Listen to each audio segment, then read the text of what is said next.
In January of 2024, the United States recorded more than 771,000 people sleeping without a home on a single night, the highest number ever counted. Nearly 150,000 of them were children. But while those numbers kept climbing, a construction crew in downtown Atlanta was stacking steel shipping containers on top of each other, cutting in windows, and running plumbing through corrugated walls. 4 months later, that empty parking lot had become 40 furnished apartments for people who had been sleeping under highway overpasses. So how does a rusty steel cargo box designed to haul sneakers across the Pacific end up becoming someone's home? To see why cities are racing to figure that out, you have to understand what the alternative actually looks like. Building a standard affordable housing unit in this country costs somewhere between $150,000 and $250,000. And that's before the land acquisition, the environmental reviews, the zoning hearings, and years of permit applications. From the moment a city approves a project to the moment someone actually moves in, you're looking at 3 to 5 years, sometimes longer. And for someone sleeping under a highway overpass tonight, 3 to 5 years might as well be forever. That timeline is the real villain of this story. It's not that cities don't want to build. Most of them desperately do. But the machinery of housing construction in America moves so slowly that people are dying while waiting for it. And that's not an exaggeration. According to federal data, people experiencing homelessness die nearly 30 years earlier than the average American, often from medical conditions that would be completely manageable with stable housing and regular access to care. Every winter, emergency rooms treat waves of frostbite and hypothermia from people who had nowhere warm to sleep. Every summer, heat stroke claims lives in tent encampments, where temperatures inside a nylon shelter climb past 120 degrees. So when a handful of cities started experimenting with shipping containers as a rapid housing solution, the logic was hard to argue with.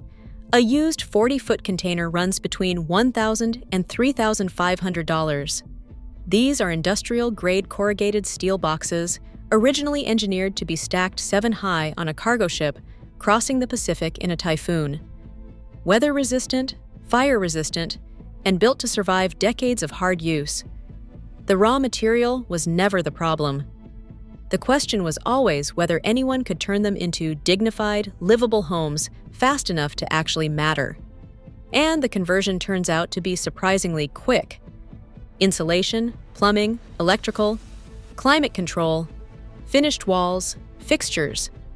Because the structural shell already exists, you skip the most expensive parts of traditional building: the foundation, the framing, the exterior walls.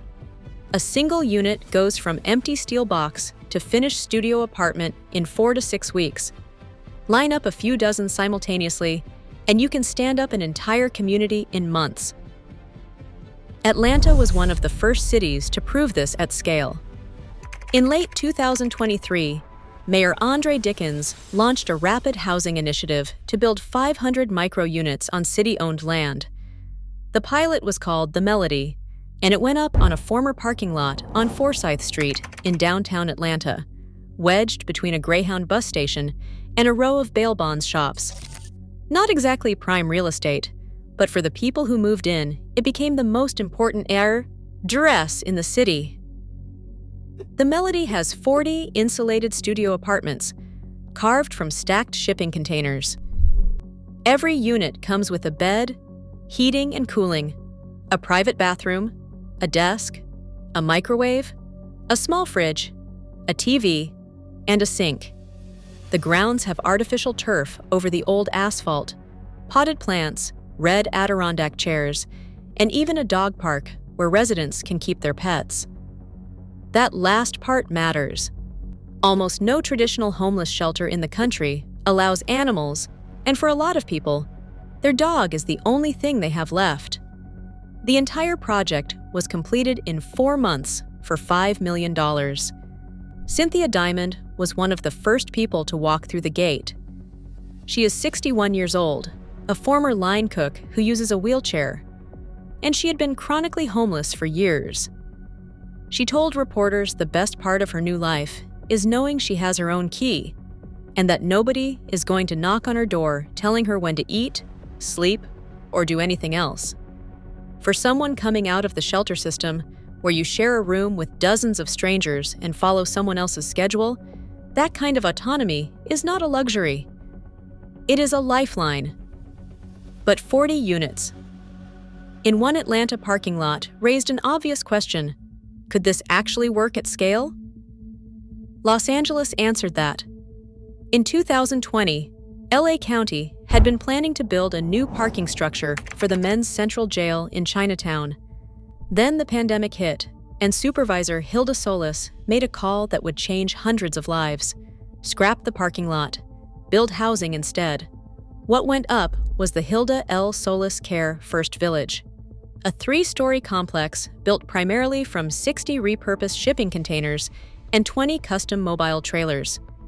It opened in May 2021 with 232 beds, and it looked nothing like a traditional shelter. Every unit has a private bathroom with a door that closes and a lock that works.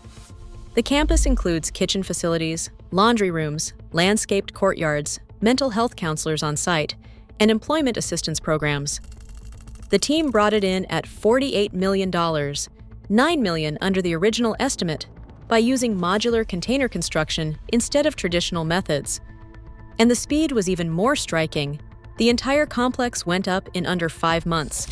In a city where affordable housing takes 5 to 7 years from groundbreaking to move-in day, 5 months felt like something from another reality.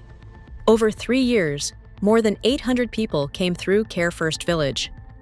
Many of them eventually moved into permanent apartments on their own. For hundreds of men and women who had been sleeping on sidewalks in downtown LA, that cluster of containers in Chinatown became the bridge between the street and a real life. But even at $48 million, LA's model was still expensive. So, Denver asked a different question. How cheap could you go without sacrificing the results? Mayor Mike Johnston launched an initiative to build what he called micro-communities, clusters of small structures roughly the same footprint as a shipping container.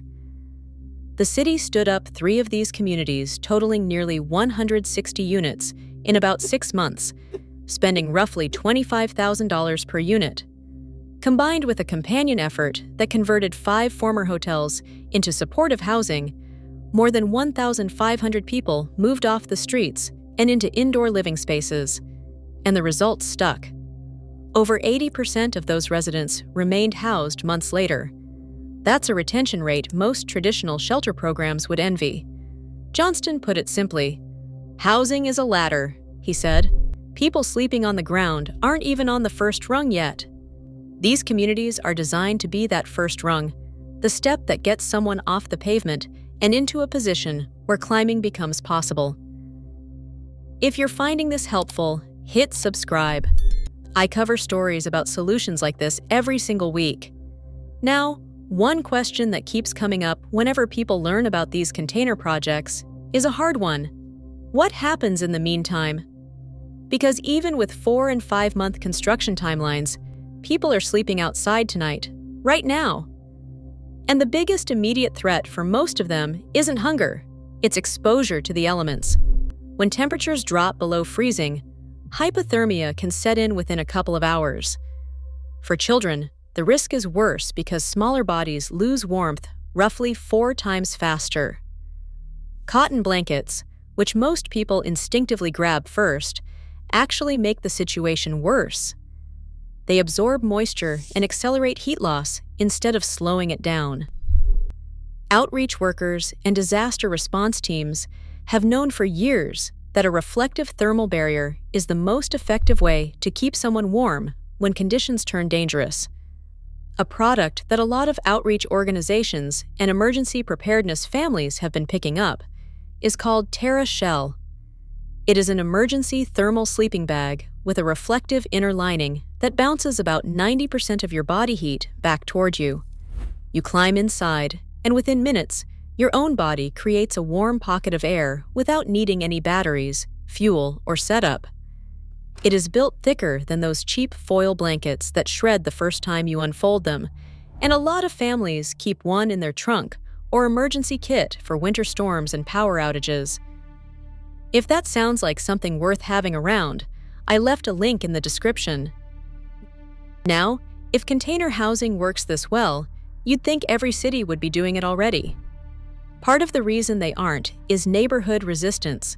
When Atlanta announced plans to expand the Melody model into the Mechanicsville neighborhood about a mile south of the original site, residents organized against it. Community members argued the city was choosing to place homeless housing in lower income, predominantly Black neighborhoods, while avoiding similar proposals in wealthier, whiter parts of town. One Mechanicsville resident told reporters it felt like something being pushed down their throats, and that the real issue was fairness between communities with power and communities without it. That criticism has weight. If container housing is a good solution, the responsibility for hosting it shouldn't fall only on the neighborhoods with the least political leverage. Catherine Vassell, who leads Partners for Home, Atlanta's homeless services agency, acknowledged the tension openly, but she also made a distinction that often gets lost in these debates. The Melody and projects like it are not homeless shelters. They're permanent, affordable housing with year-long leases, lockable private units, and individual autonomy for every resident. The goal is long-term stability and independence, not a temporary fix. And that distinction actually explains why container housing works, where the traditional shelter system often fails. Conventional shelters run on strict rules: curfews, mandatory group meetings, shared sleeping quarters with bunk beds, restrictions on belongings, and in most cases, a complete ban on pets. For a lot of people who've been homeless long-term, those conditions feel more like confinement than help. Studies have consistently shown that many people actively choose to sleep outside rather than enter a system they see as unsafe, degrading, or too controlling. A container unit with a locking front door, a private bathroom, and a living space that belongs entirely to you creates a completely different dynamic. It treats residents as adults, making their own decisions, not as cases being managed. And you can see the difference in people like Sherlyn Freeman, another resident at the Melody. Her favorite moment of every day is the simple act of unlocking her front door with her own key. That small gesture, the physical proof that this space belongs to her, represents something she hadn't felt in years. She told reporters she wants to go back to school now, maybe pursue a nursing career, and eventually help other people who've been where she's been. Her goal is to tell her story and prove that getting back on your feet is possible, even after you've lost everything. And that's the honest truth about where things stand. Shipping container homes won't solve homelessness by themselves. They don't fix the affordable housing shortage that has left full-time minimum wage workers unable to rent a modest apartment in any county in the entire country. They don't cure untreated mental illness or addiction, or the systemic failures that push people onto the streets in the first place. What container homes do is buy time. They give someone a safe, private, dignified place to sleep tonight while those longer-term solutions get built and funded. The most effective programs understand this, which is why they bundle housing with support services, counseling, job training, substance use treatment, case management. In Denver, that combination kept over 80% of residents housed. In Los Angeles, hundreds of people have transitioned from Care First Village into apartments of their own. And the idea keeps spreading. Volunteers of America has been building container homes for veterans in Durham, North Carolina, at roughly $75,000 per unit, completing each one in about 6 weeks. The Tunnels to Towers Foundation manufactures compact homes in similar dimensions for veterans transitioning out of homelessness. Compact Living, a builder out of Las Vegas, produces modern container units with full bathrooms and kitchenettes. The fundamental math driving all of them is the same. With the budget that would build 100 traditional affordable housing units, a city could create 500 to 1,000 container homes. They go up in months instead of years. They can be relocated if needs change. And because they're made from steel designed to survive saltwater and open ocean storms, They need far less maintenance than conventional wood frame construction. For Cynthia Diamond in Atlanta, sitting in her studio apartment with her own key resting on her own table, the policy conversations and neighborhood debates don't carry much weight against one fact: she has a home. For the first time in years, she has a place where nobody tells her what to do. The shipping containers that spent their working lives hauling goods across the Pacific are carrying something different now. Second chances. Stacked 2 and 3 high on what used to be empty parking lots, they've become proof that the answer to a crisis doesn't always take years or cost a fortune. Sometimes the solution is already sitting in a port yard, rusting quietly in the rain, waiting for someone to see what it could become. If you want to see how one American city turned a row of abandoned hotels into permanent homes for families, that video is on screen right now.